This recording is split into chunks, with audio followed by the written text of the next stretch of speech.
Zero-click search, which for a lot of you might be a nightmare. For those of us looking at our insights and analytics and wondering why we're not getting as many clicks, this is why.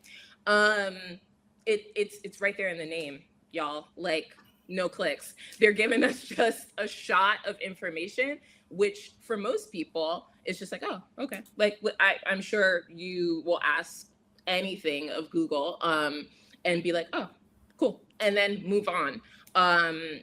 Where previously, like I explained earlier, you had a list of links. You might want to search for your answer. You might have to clarify your answer. A lot of people aren't doing that anymore. So links have gone down. But in some cases, typically impressions go up. As Stella mentioned, we are still fighting a battle in terms of straightforward metrics that illustrate what traffic is actually coming from AIO. And we've gotten a bunch of nebulous answers as to be expected of Google.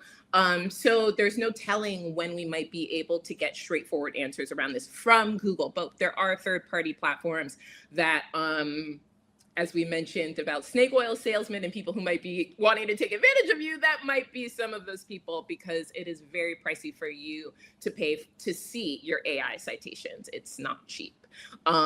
And people have found workarounds to be able to understand those traffic. It's a bit more technical, but it'll definitely happen once, we start to straighten ourselves out in terms of LLMs and how we're producing results. Because believe it or not, you always have to remember that not all results can be relied upon. You should still do your due diligence and do your research out there and make sure that the answers that you're getting are correct. And also make sure you do this. Make sure to provide feedback to Google, to other search engines, so they can get better and keep learning more.